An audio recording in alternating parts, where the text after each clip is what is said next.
If you like defending, look away now. Manchester United 4, Bournemouth 4. It wasn't a football match. It was a basketball game on grass. Tonight, we are asking the big question. Is this the most dysfunctional United backline we have ever seen? Buckle up. This review is going to be brutal.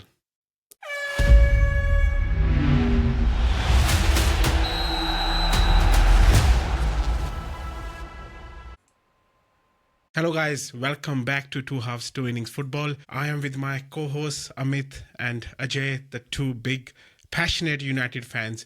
We're gonna dissect the Manchester United's draw against Bournemouth tonight.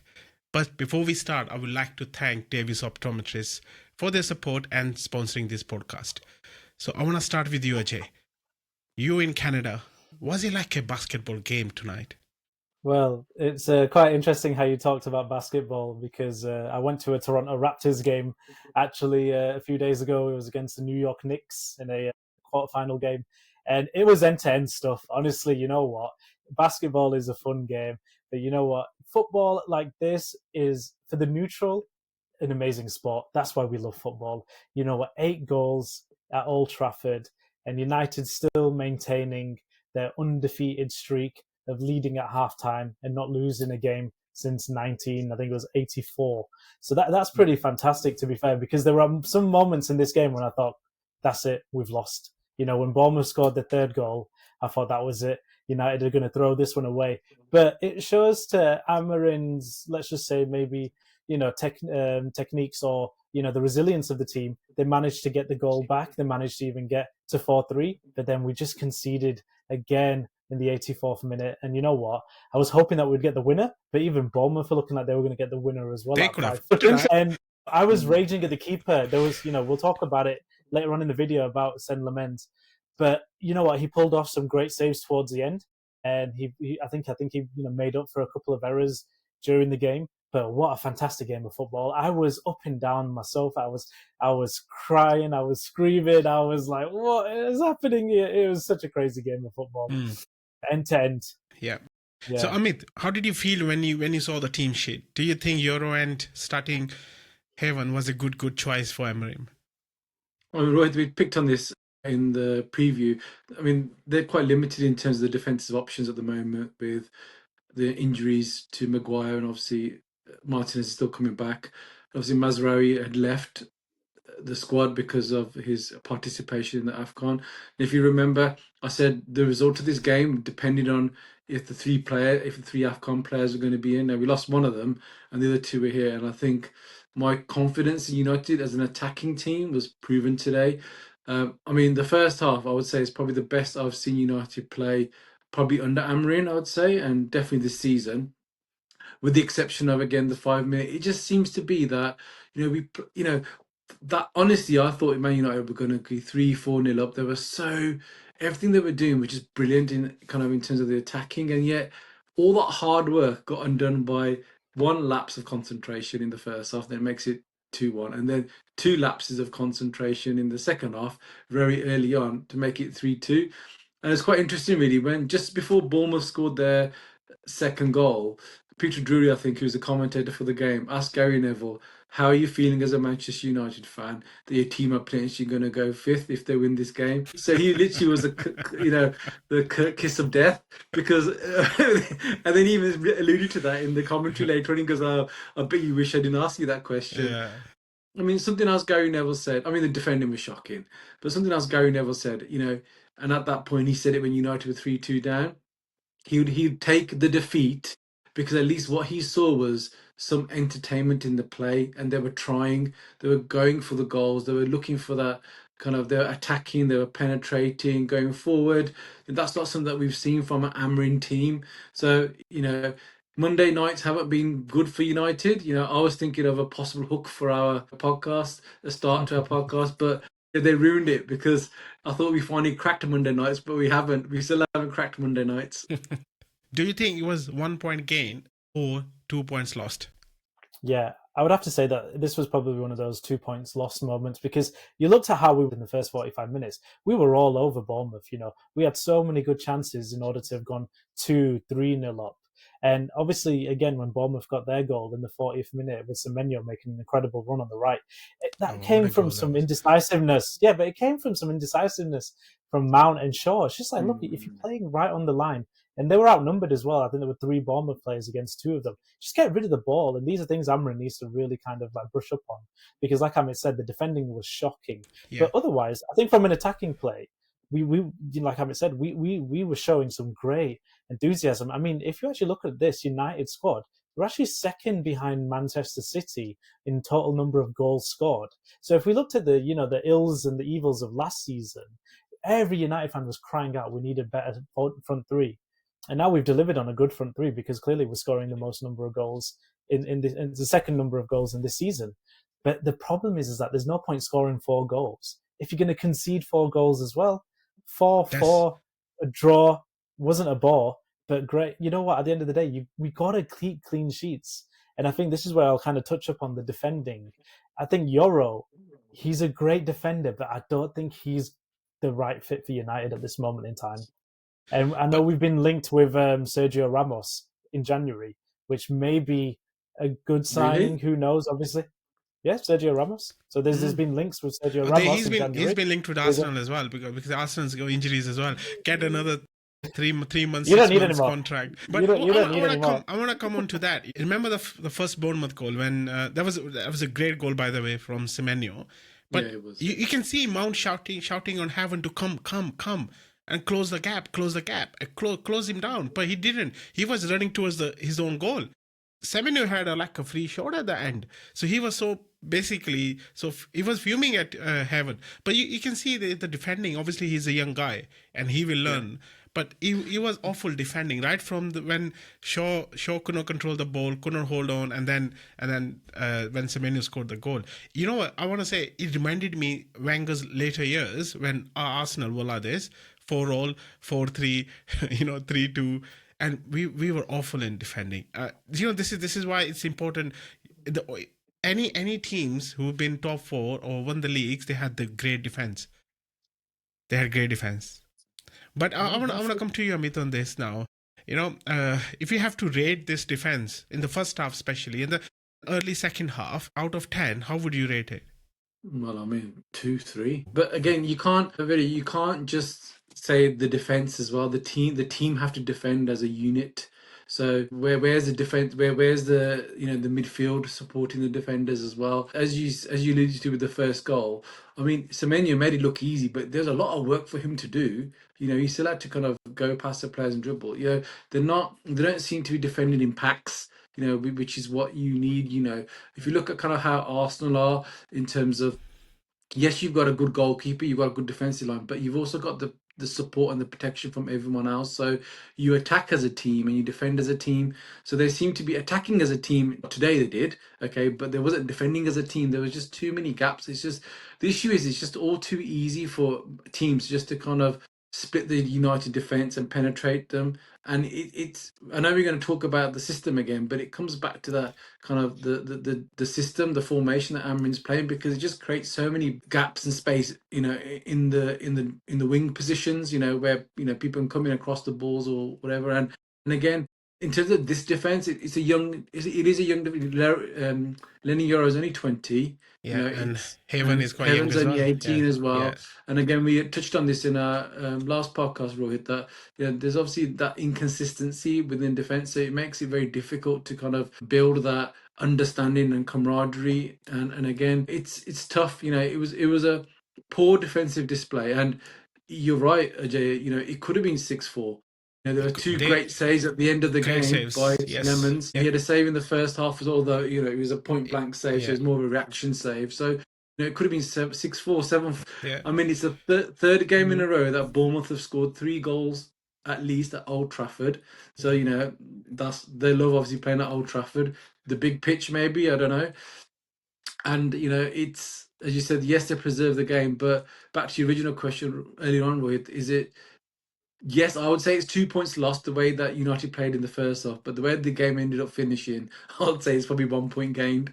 Yeah, I think so. It's 1 point game. If you see the two 2 shots they had on target as well. There was brilliant saves by the keeper. But Ajay, I want to come on to you this. This all this Amarim ball we talk about, right? Is it actually a chaos? So actually, because you guys are not controlling the games, it's just chaos at the moment. Yeah, but obviously with the defense, we don't have DeLitt, we don't have Maguire. Who is his preferred back three?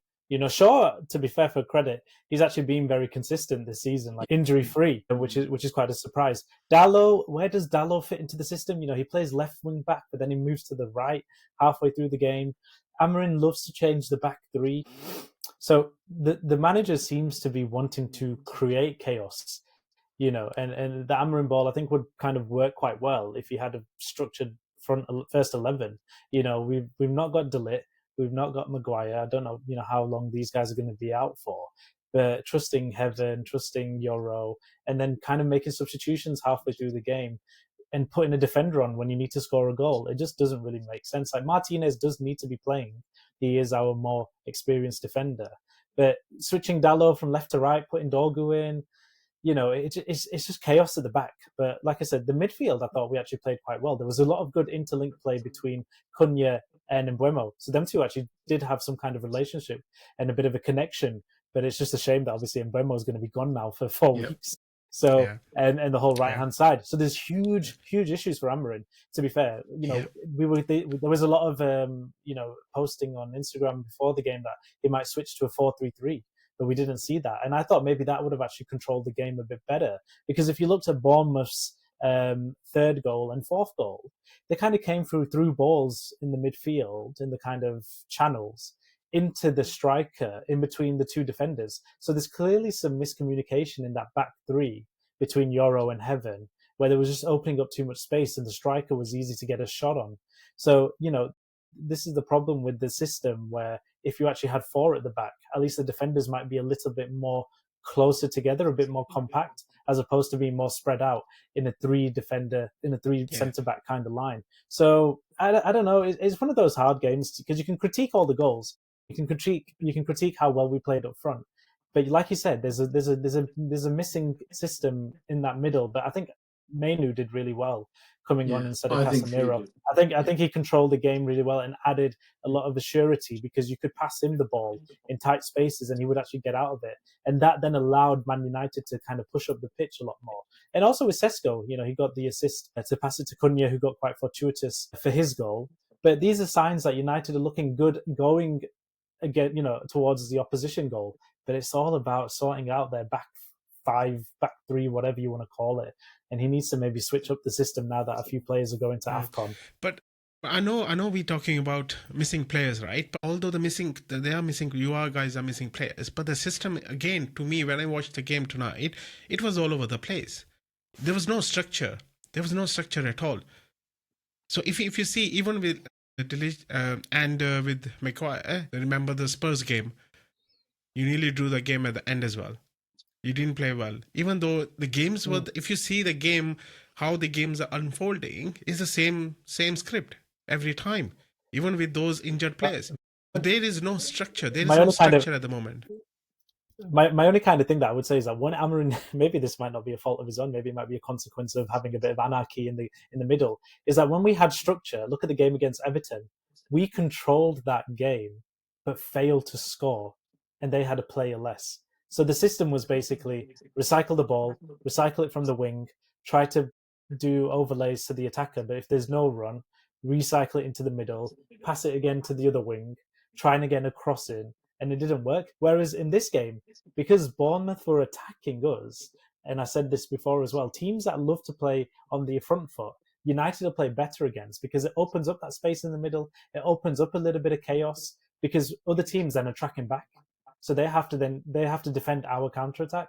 Whereas Everton, who played a low block, West Ham played a low block, they're going to be teams that we'll struggle against, because then we can't break that system. We need a little bit of madness in the middle, because Bruno can then lob the ball to Sesko or to Mbeumo. Ahmad can control the ball and do a 40-yard run. I think you guys did, At least we scored 4 goals, not like you guys didn't even score a goal.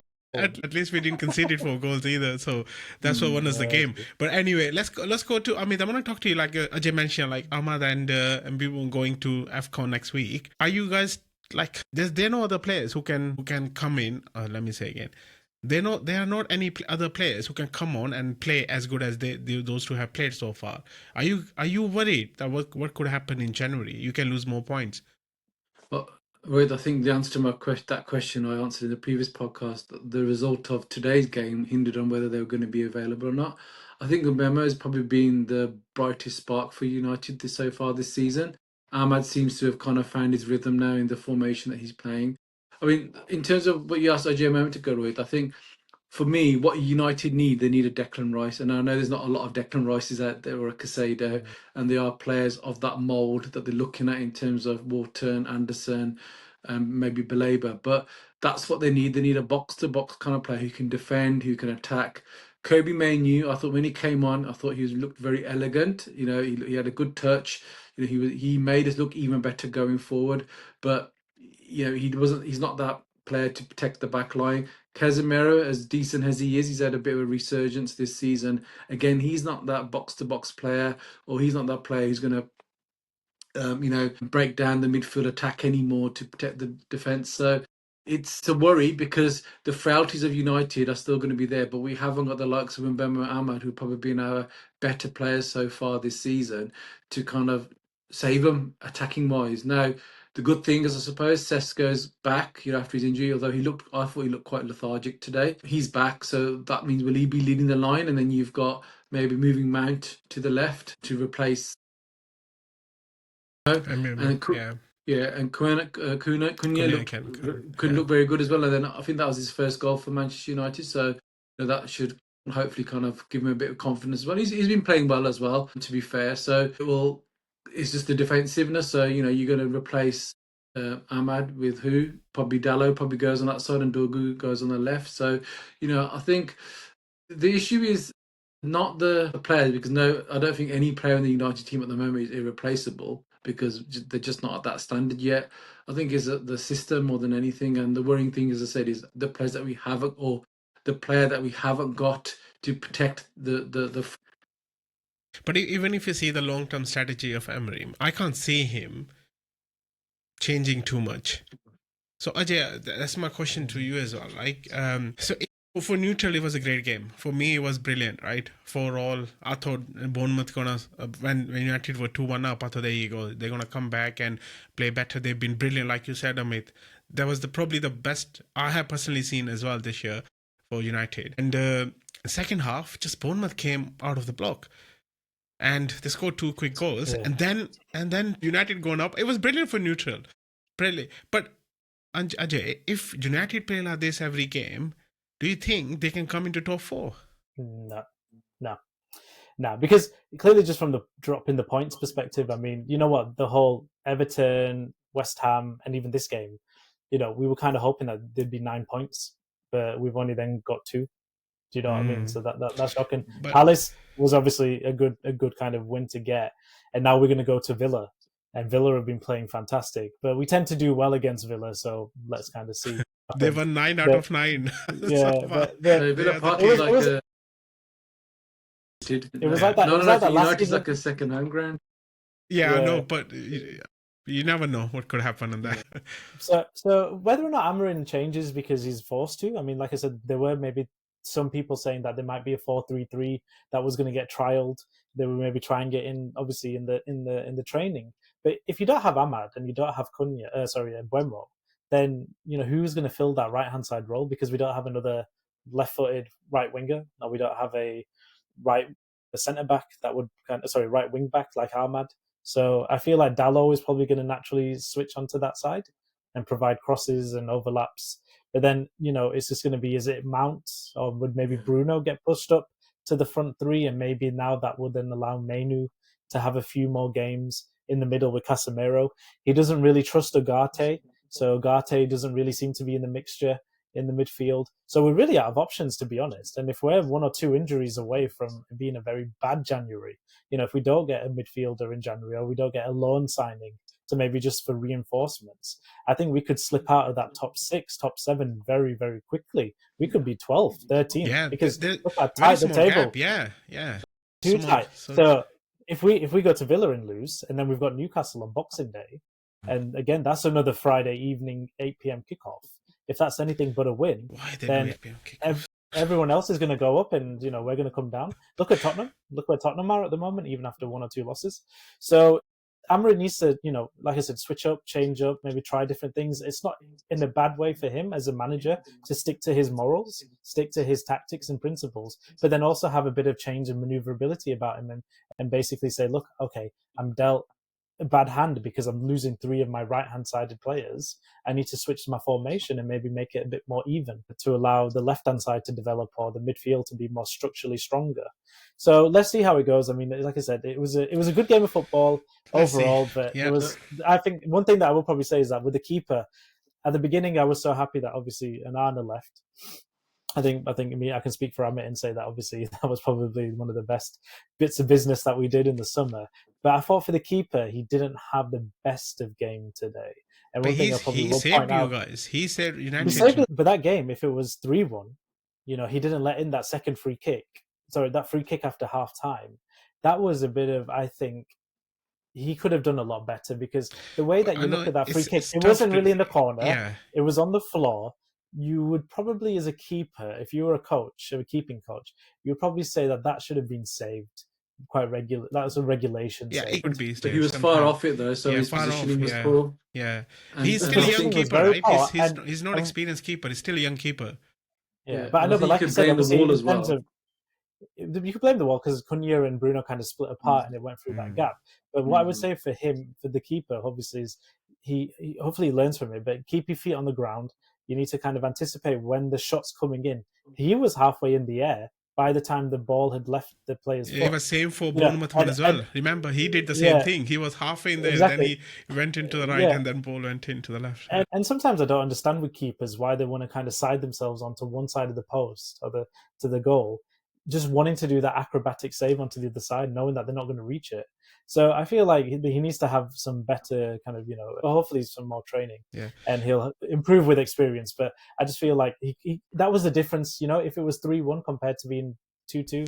Yeah, but I mean, if you see, like you mentioned, like young defense, young keeper, it's only Shaw who was the experienced in the back 4, including the keeper. Bournemouth beat you last couple of times at Old Trafford, scoring 3 goals again, this time again 4 goals. So I'm with you. I mean, it's a 1-point gain if you see that way. Not compared to historic though, Rohit, in terms of how the game ended up. Because I said there were 2 kind of match-saving stops by the keeper. That's what I mean by that. The issue that I've got is, Rohit, and we picked on this in the last podcast, was that there's lots of opportunity that United keep wasting. They're going to run out of time. So really, Ajay talked about, in theory, we should have beat Everton. Now, again, life's always about ifs and buts. You got to deal with facts. The one man down, we should have beat them.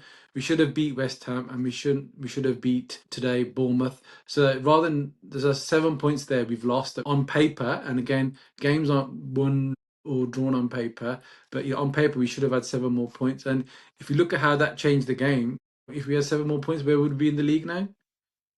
Would be third with 33 points. 32 points. Mm-hmm. Yeah. So I mean, just a couple of things I want to add on what I just said about Amrin. Amrin didn't change his formation when his back was against the wall, so I can't see him changing his formation now.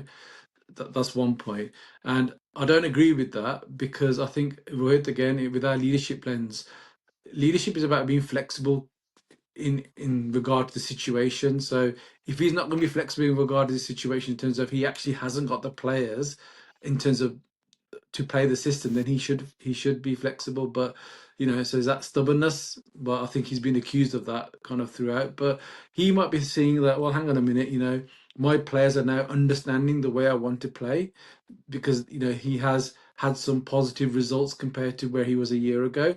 And again, you can't take too much from today's game, because the opposition kind of helped the way that United were playing. But as a United fan, are we going to win the league this year? No, we're not. Is there a chance for us to come in the top 4? Yes, there is.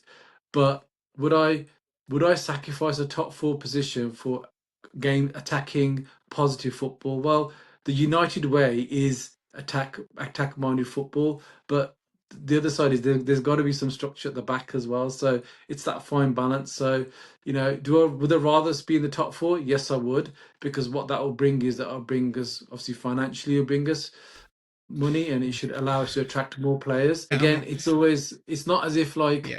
we've had seasons before where we've been got into the top four, then fallen back down again. So it's very yo-yo-y, and hopefully the stability in terms of the coaching team will kind of contribute to that. But I know you mentioned United Way, right? When I came to this country, United Way was always like solid defense, smash and grab, 1-0. A lot of games you guys won 1-0 as well, right at the end, last minute or 2-1 or something. And then you guys were pretty winger heavy. You guys were pretty proper 4-4-2. wingers, saying 4-4-2 Yeah. win it. At that time was probably 4-4-2 was in fashion. Now is I remember Arsene Wenger talking about last week when I heard him. He said 4-4-2 is actually the best formation to cover the whole ground. He mentioned that. That's why those days they used to play 4-4-2 a lot. Now the games have changed. Everyone is doing 3-4-3 or 4-4-3, 4-3-3, and We did go to 4-3-3 as well though when we had Ronaldo, Tevez, and yes, Rooney. and Rooney, that was 4-3-3. So That's what he adopted, right? He adopted his formation. He adopted his formation for the players. Yeah, His gigs. You never really thought Giggs was a great, tracking back. He was always good going forward. So the thing is, and even Fergie, I think we beat you guys in Arsenal, and we took 8 defenders, and we had like 8 defenders in our starting lineup, and it was only we had a lot of injuries that game as well. We had lots of injuries. Yeah. The thing is, regardless of formation, regardless of all this kind of stuff, 3-4-3, 4-3-3, regardless. But as long as you've got that players in that belief in the system and they're playing well, that's what you want to see. And I think that's what Amit was kind of alluding to, is that you want to play good, positive, attacking football. You want to win your 50-50s. You want to be able to control a bit of the midfield and splay passes around the box. You want to be positive. You don't want defenders going sideways all the time. You don't want midfielders looking back to goal and passing backwards all the time. You want somebody to take somebody on. That's what I want to see from United. And Cunha is a prime example of that. He can have 4 men on him, and he can dribble the ball out of danger and still be able to get the ball going up forward. That's the type of players we need. We need Ahmad who'll be able to run the channels back and forth all the time. Fair enough, he's not good defensively. And a lot of the goals we've conceded are from him not being able to get back. But that's Amarin's fault, because you're not having the player in the right position for that, because he's a wing back, but he's a forward naturally, playing as a wing back. So, Amarin, he's going to probably, like Amit said, stick to what he wants to do, 3-4-3. The player is going to be able to kind of fit the system and play positively.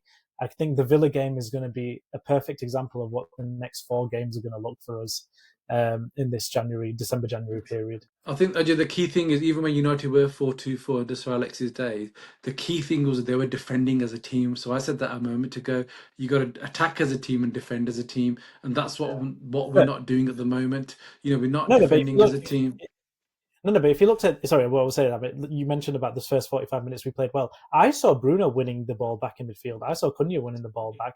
I saw Mbeumo pressing. I saw Ahmad pressing. We were winning the ball up in Bournemouth's third quite well. So the defending comes from the attack, doesn't it? It comes from the pressing. Yeah.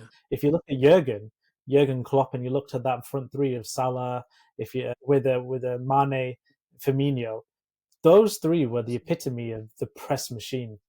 They would make City struggle sometimes at the back, and that's what you need. You need the attackers to press so much. That's where the top. They need to do it for 90 minutes, though. That's the difference. They're not doing it for 90 minutes. It's fine doing it in sprinkles. If you go back to that, then there's no point being good for 45 minutes when you end up losing 3 goals in the space of 10 minutes. Which is what they did. From with United. Yeah, exactly. So they need to. It's consistency. They need to be consistent. You can't.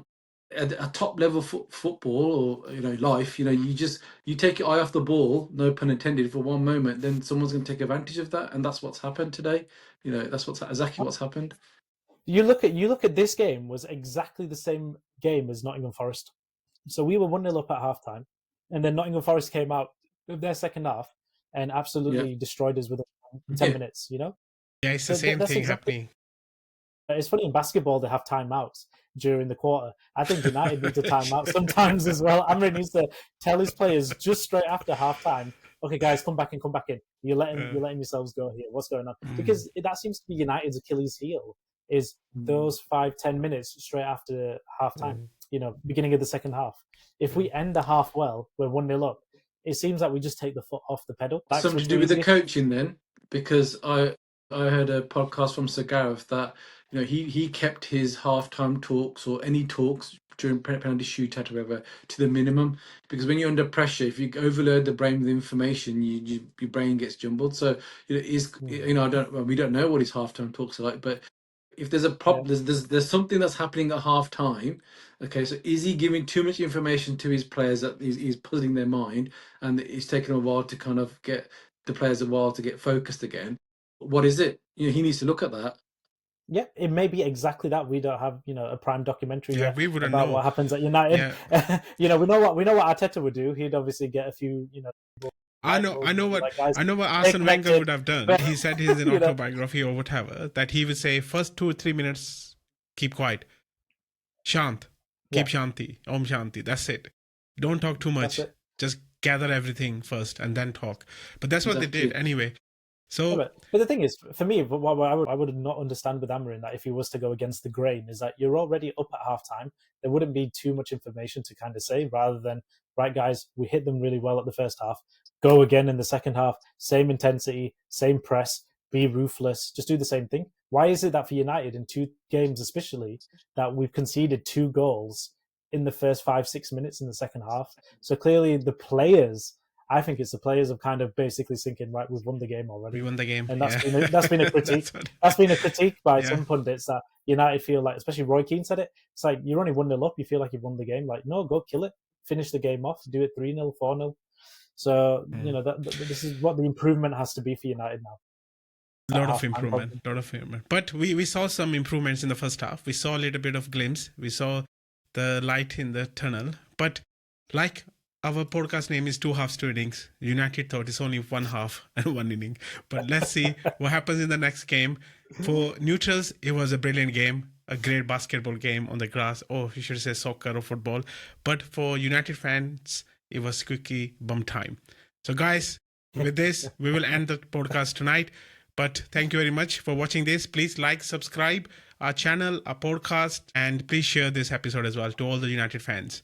Till next one, take care, stay safe, and bye for now.